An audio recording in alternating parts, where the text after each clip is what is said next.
better than the first one because it's going to be more interactive.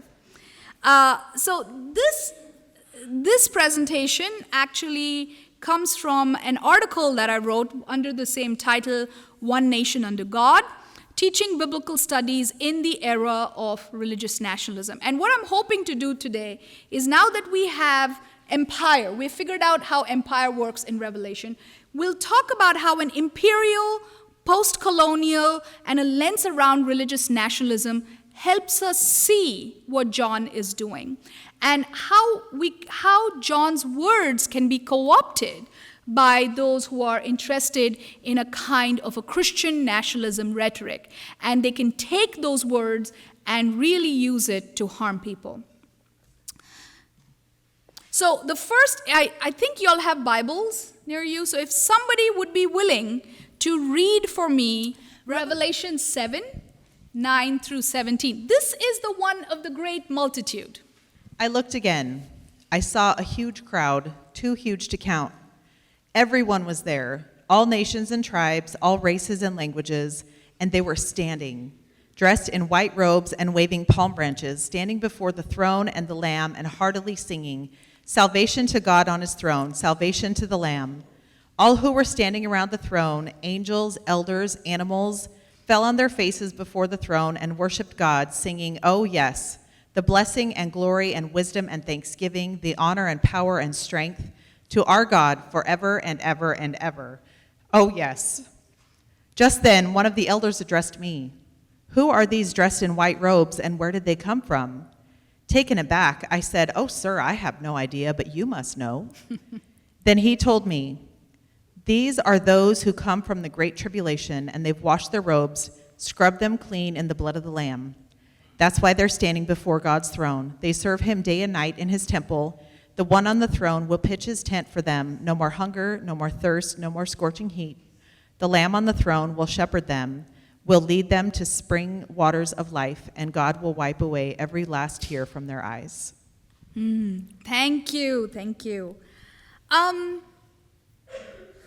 What stands out for you in this beautiful imagery of the great multitude in white robes?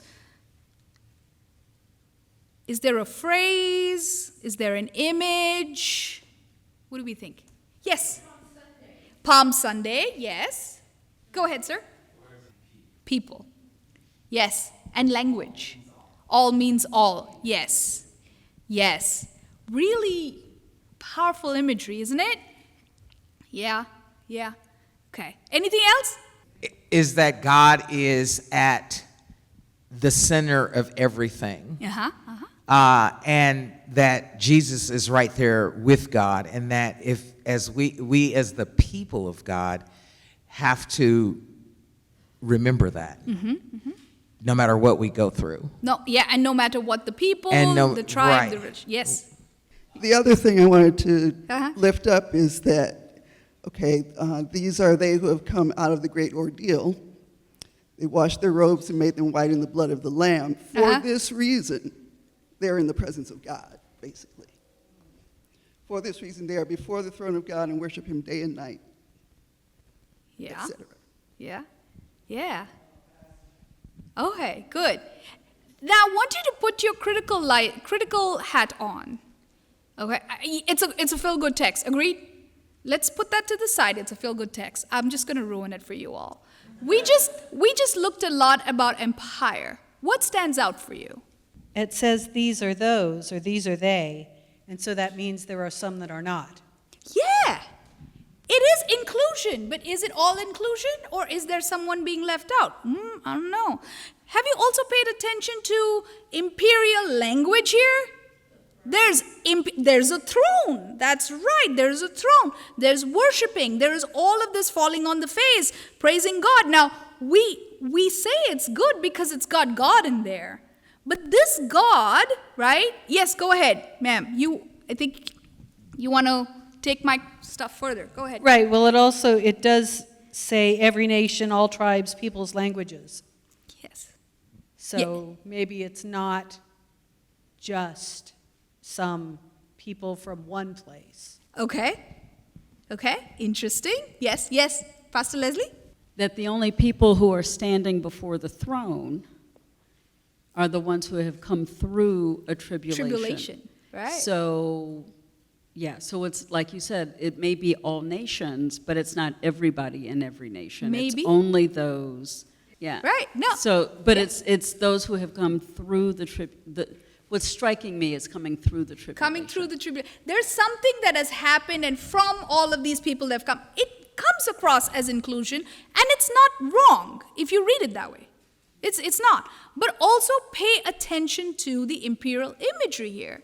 There is a throne. There is all these people who are coming. Palm Sunday, as one of you all said, you know, with the branches, they're crying out in a loud voice, right? Yes. Anybody else? I think some. Yes. Go ahead. The people who have passed through the ordeal fall on their faces before the throne. That's a sign of complete fealty and allegiance. Yeah. Most monarchs, celestial or otherwise, really dig that. Yeah. Who do you think? They totally dig that.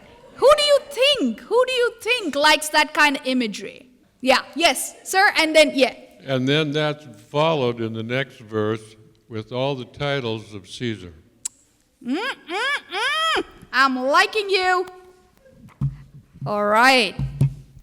Yes, go ahead. I think this, though, begins setting up God in the place of Caesar. That salvation belongs to our God, who is seated on the throne. Yes. And Caesar is the one that claimed to be divine and claimed to be where salvation would come from. So you can see what John of Patmos is doing. He's setting up an imagery. Of course, he's setting up an imagery that he knows, right? He's setting up an imagery in a language that he knows. And he's creating this imagery. It's not his fault, right? It's not his fault. He is being subversive. I want to make that very clear. He is being subversive. But the imagery he draws on are images of empire. And you cannot separate the two. Right? You cannot take the empire out of John of Patmos, because as much as he hates the empire, he also digs it, as you said, sir. Right? Okay, let's go to the next slide. Oh, yeah, go ahead, Sophia. One of the things that we're taught in seminary is to recognize your audience. And so just as much as, like you say, he hates the empire and he digs the empire, it's that he knows that his audience, we're caught in that same loop. Totally.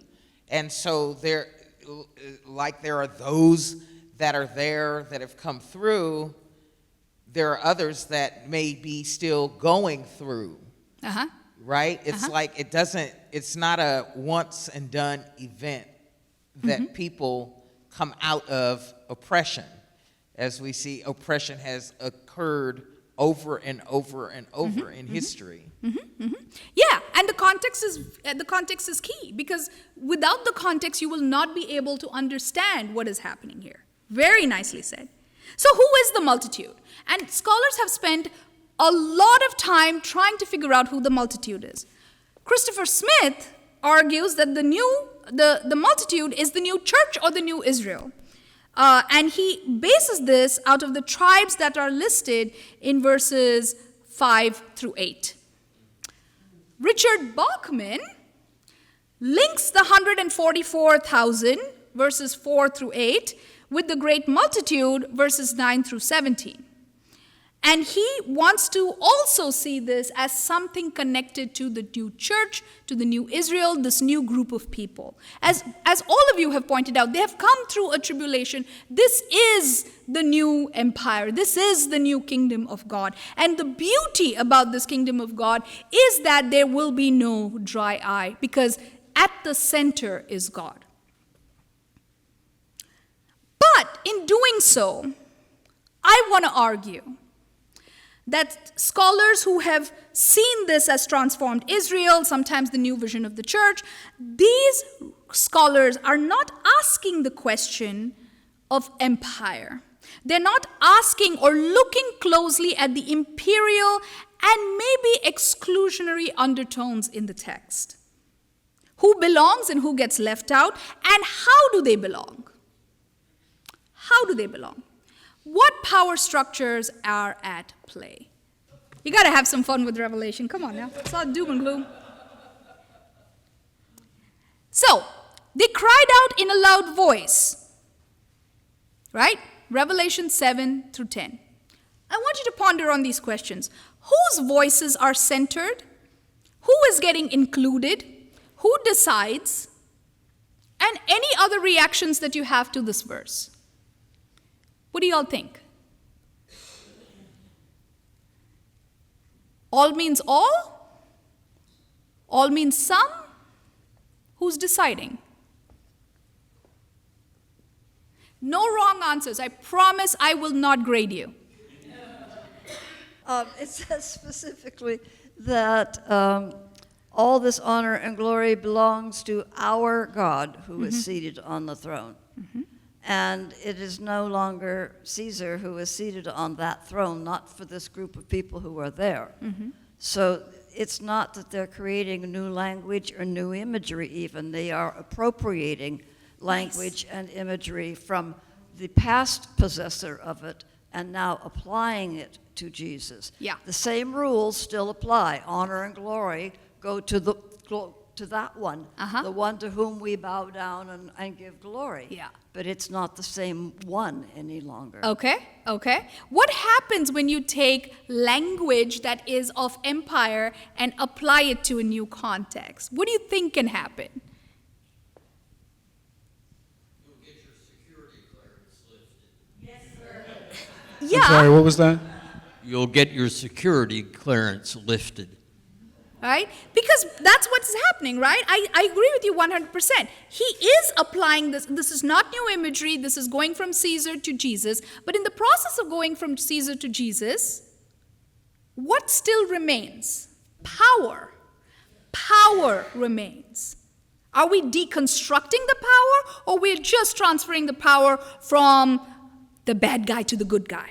I think it's a new generation of God's power being displayed here. I point out there are 7 seals being opened, and if you list the actions of the 7 seals against the actions of the 7 days of creation, you'll know that on the 7th day, the big surprise showed up, us human beings, and this one, the big surprise is chapter 8.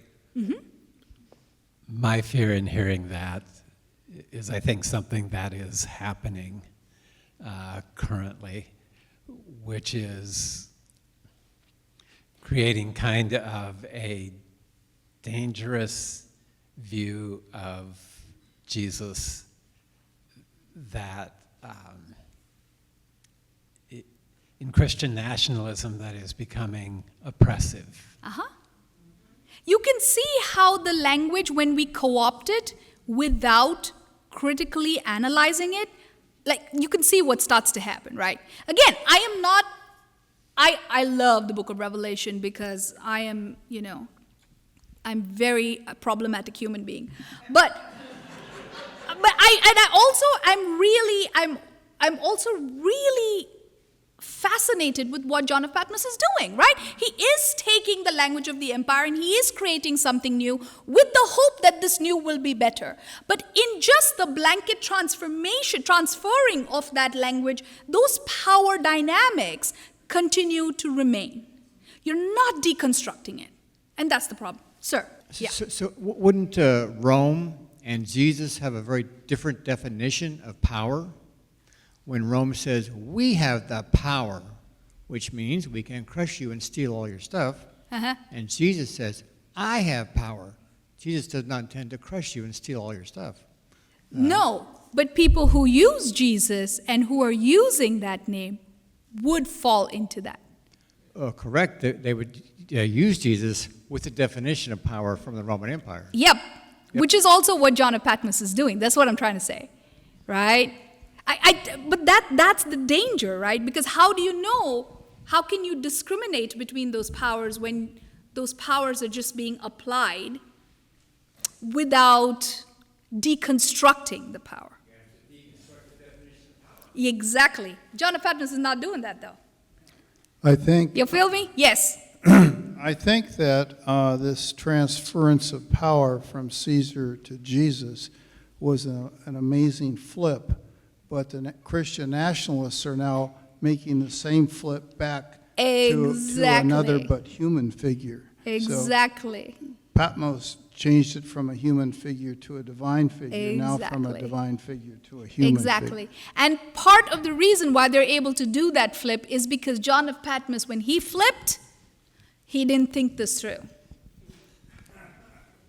Because it's about Rome. He is playing into a worldview where the language that he's using is already has power inbuilt in the empire that he's seeing, right? Language has power, right? So when I use things like, when I use terms like man, woman, black, white, rich, poor, Christian, non-Christian, citizen, non-citizen, these binaries have power inbuilt, right? Immigrant, citizen, right? These are inbuilt powers. So the idea is that when you apply language of the empire, you're also transferring that power. Even if you're trying to create a new imagery, that imagery is built on the foundations of the old. Back to accommodation, hybridity, co-opted, coded language, right? Yes, Sophia, and then, yeah. So isn't our understanding that we have been given power and authority, not to do evil, but that but the power and authority that, if we believe it and operate in it, is for good. So what purpose is there in dismantling what power and authority is if we opt and work to just do good, understanding that bad is always going to be in existence, and empire on some level is always going to be in existence, but that we are the resistance. Yes, but in the process of resistance, we also have to critically analyze how we're resisting and the language that we're using, if that language is inbuilt into that empire. So I come from a very conservative background and had to do a lot of deconstructing of that, and have only recently found Disciples Church. And I love how in this denomination we are encouraged to critically think and apply science, and I'm fascinated with what you're saying. All of that to say that I asked this question very sincerely. Do you believe that the Bible was inspired? So when you are talking about John writing this, is it him writing it and using this language, or is it God breathing through him using this language? Oh boy. You're asking what I believe. Oh, you're going to answer that? Yeah, you answer it. We'll talk, yeah. When we're speaking of the language, I should point out that this is a Hebrew Jewish mindset out of a very specific language structure. Sure. This whole chapter, like the rest of Revelation, is chock full of allusions and direct references and even quotations from Hebrew scriptures. Exactly. Predominantly the prophetic works against the enemies of the Jewish people. Yeah, and I really want us to pay attention to that, because there is if you think about him, he's a Jewish man in exile who's writing in Greek, and so his Greek is really difficult to translate, because many scholars believe he is translating as he writes, so his Greek is not as polished, right? He's thinking in Hebrew and he's translating it and writing in Greek. Some of the Alan Callahan, New Testament scholar, calls it, he says, it's a ghettoized Greek, is the way he frames it. He's an African-American scholar. Yes, sir? So I just wanted to offer up a quick point. So when you're talking about the language and the use of language and the use of imagery, one of the things that we deal with I do a lot of art, and one of the things you deal with in art is the baggage of symbolism. So if you put a clock in your artwork, you bring everything that everyone has ever experienced in the nature of a clock to that piece. And you can't control what they bring to that. So when he brings the imagery, and process of empire, Sure. then he brings every experience. So some people look at that as the pomp and circumstance of that, but they also look at it of the oppression, the power, the pain, and the suffering that goes with that. So when you use that imagery and you use that baggage, you don't have any control over the experience of the person reading it. Exactly. I agree 100% with you. He doesn't have control because he is using that language to create a certain imagery. But what happens is when we take his imagery and we start playing around with it and put things like he's talking about church, he's talking about New Israel, without recognizing that his imagery already comes from a context of empire, we fail to see how he unconsciously is duplicating empire. And the duplication of empire is problematic, even though we want to believe in our hearts of hearts that these are going to be the good guys. I just know he's going to be the good guy. He's not going to be like Caesar. But you're using the same language of Caesar to describe Jesus. That's a problem, right? To answer your question, ma'am, I read biblical texts as political texts. I read them as cultural texts.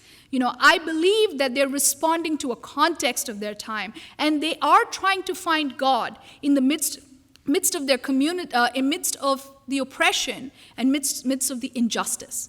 So I do see God in there, but not in the way that God's coming down and helping them right, but them trying to make sense of the meaningless injustice that's happening to their communities. That's the way I would see it, right?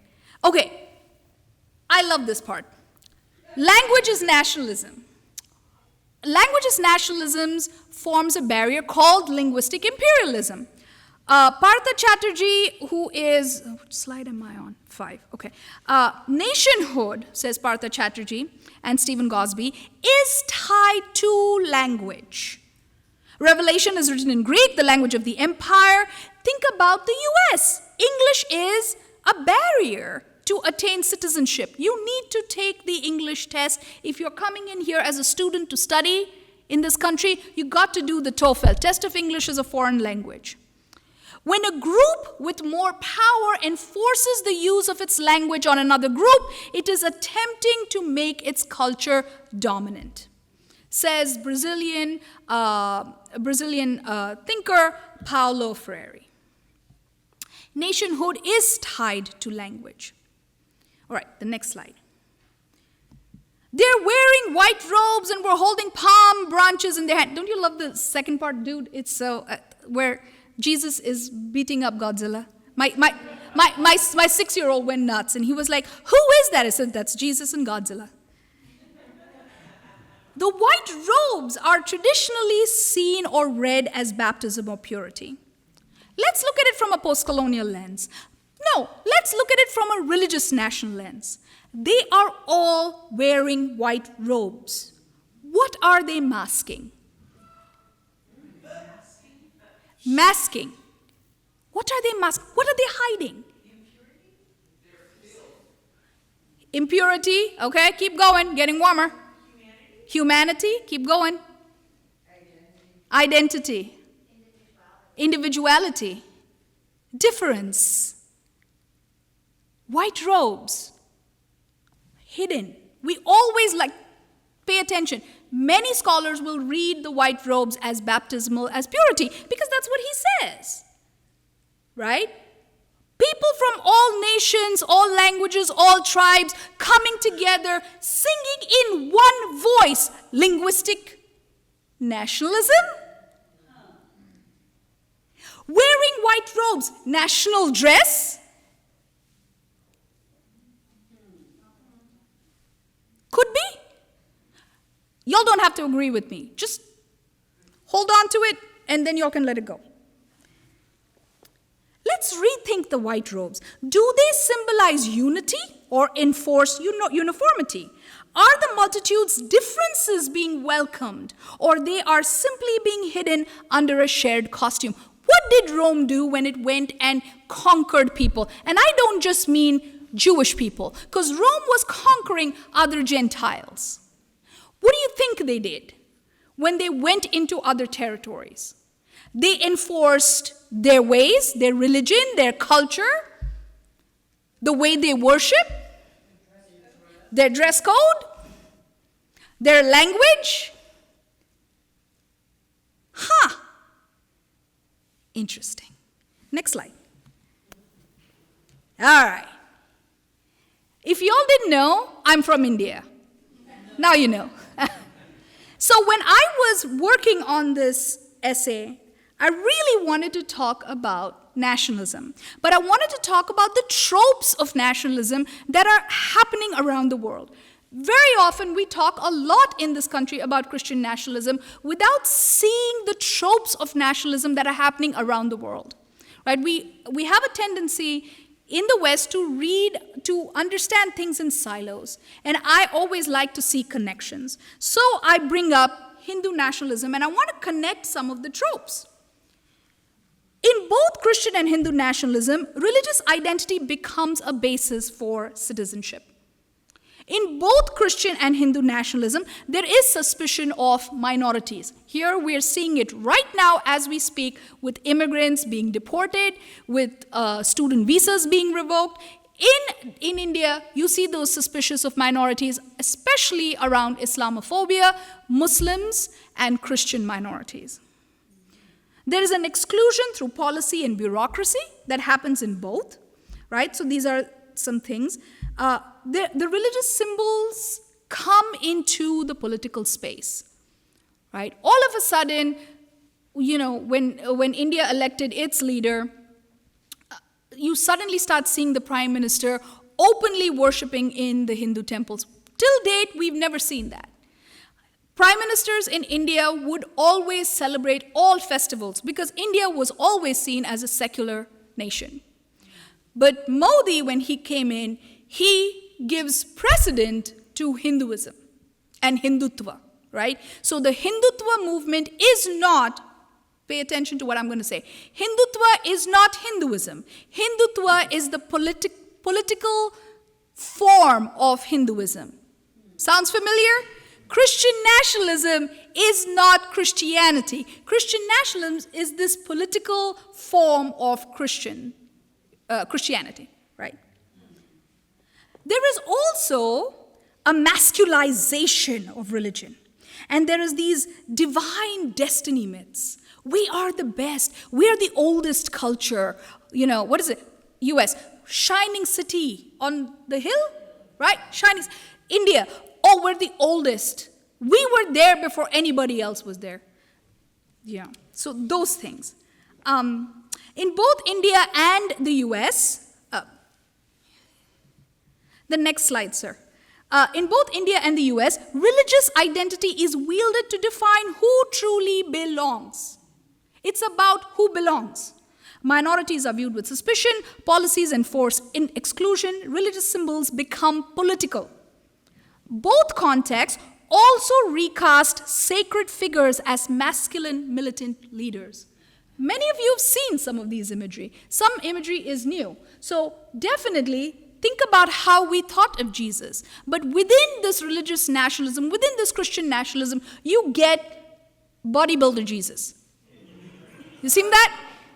It's all about the pecs, baby.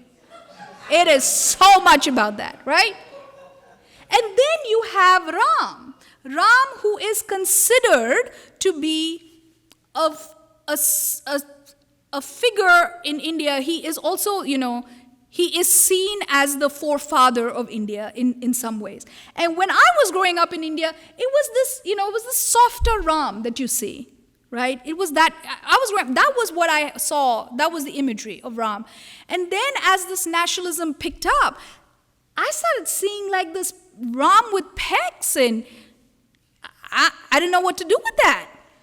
I just don't know what to do with that.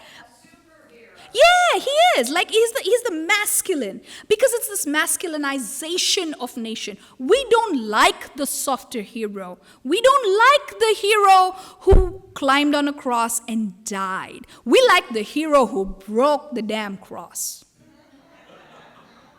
But that's the masculinization of nations that starts to happen. You're seeing that? Within your own context. Yeah, he did break the cross, yeah. Takes Easter to a whole different level, right? Yeah, use that in your sermon. All right, the next slide. Oh, what? Oh, Yes. So here are masculine nations. Sacred figures are reimagined as warriors. So they are no longer just, softer images of nations. Ram and Jesus are reimagined. What's the beauty of the Ramayana is when you read it, the Ramayana is a story of a man who is a victim of his own suspicion and doubt. And that is the ideal man. The ideal man is someone who has the guts to say, I messed up. Within the Hindutva politics, that Ram completely disappears. This Ram does not apologize. Sound familiar? Look at how those tropes are connecting.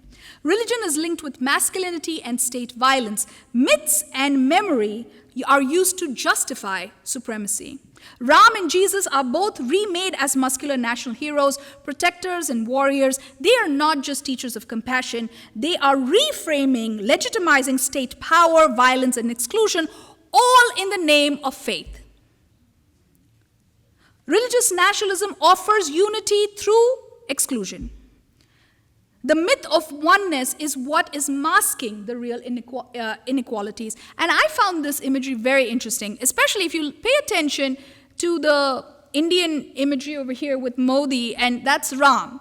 You notice the size difference, right? So here you have the leader now who is much taller in stature of even God.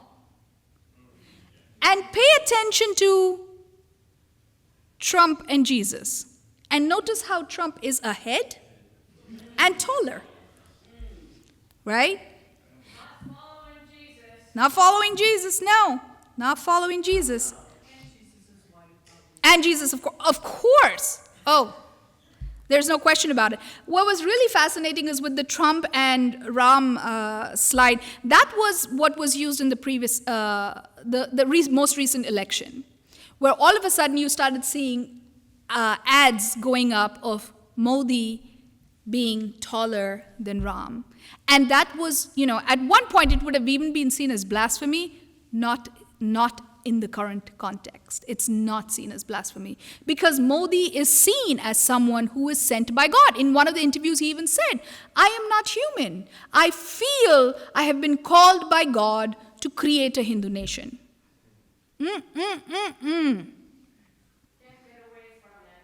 Nope. Yes, next slide. Oh, anthems of allegiance. So this song, one of you said, they fall to their faces. Pay attention to that language in connection with that imagery. All the angels were standing around the throne and around the elders and the four living creatures. They fell down on their faces before the throne and worshipped God. Fell down, buried their faces, buried their heads, saying, Amen, praise and glory and wisdom and thanks and honor, the power and strength be to our God forever and ever. Amen. Homi Bhabha says national identity is performed through anthem and epic. This song of unity, is that just a song of unity, or is it a pledge of allegiance? Us versus them, the boundaries getting solidified. Who belongs, who doesn't? If you belong, are you singing the song of praise? Are you in a white robe? Are you falling to your faces? Think about how the multitude sings together. Is it just a singing and honoring God, or is it a public act of loyalty? This is more than worship, don't you think? It's a kind of anthem. It's drawing lines between insiders and outsiders. Think also about the criticism. What happens when one refuses to participate in the singing of the anthem and resists? What happens when one, during the singing of the national anthem, takes a knee?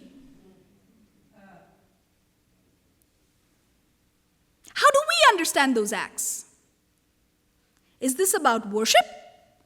Is it about allegiance? Next slide, sir.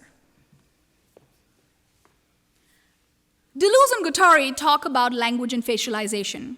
They say, if the face is in fact Christ, in other words, your average, ordinary white man, Then the first deviances, the first divergences are racial. Yellow man, black men in the second or the third category. They must be Christianized. In other words, they must be facialized. Language is not just about communication. It becomes a way in which you get facialized. All of a sudden, when they start singing the hymn, their faces become clearer. The face becomes a marker of conformity, says Deleuze and Guattari. In Revelation, the multitude gains face only when they speak the language of empire. In this case, empire of God, but still empire. Foucault says power is everywhere, diffused and embodied in discourse, knowledge, and regimes of truth. You cannot escape that this text has power embedded in it. People gain visibility and status, their faces, only when they conform to the dominant language and power structures. Otherwise, they remain voiceless and unseen. Think about how language functions in contexts. In India, you have multiple languages, and right now there's a big fight going on because the current dispensation wants to make Hindi, the language of the North, one of the main language. And people in the South are going, you can't do that, because if you do that, we don't know Hindi. And why should we be forced to learn the language of the North? What is that about? Is it just about language and communication? It is about identity. It's about facialization. If you speak English to me, I can facialize you. Depending on your accent, I can start categorizing you. It's not just about community. You become clearer to me when you speak in the language of the empire. There is nostalgia in nationalism. In Revelation 7:5-8, he names all these tribes. Most of the scholars who do not use postcolonial theory will read this and say he is hearkening to the Hebrew text, he is hearkening back to the prophets, which is all what John of Patmos is doing. But he's also recreating nostalgia. He is recreating this haunting of the glorious past. And that is a very important part of creating a standard culture. Nations construct a glorious but selective past. Oh, it's so beautiful. No matter that there was slavery, no matter that women couldn't vote, oh, we love the glorious past. No matter that there was corruption and poverty, and there was no technology, and there were no vaccines. No matter that. But it was just so beautiful. If we could just go back to the past. Really? Revelation lists the tribes as to evoke the pre-colonial roots. John's vision leans into nostalgia. It's a longing for purity and origins. When it was just things were so much simpler. What are you really trying to say? You're trying to say you don't like what this new community has become because this new community has mixed with empire and now it's hybrid. I just want to make things purer. Go back to the way things were. It's to reinforce a sense of belonging, but nostalgia often works to exclude those who don't fit the mythic past.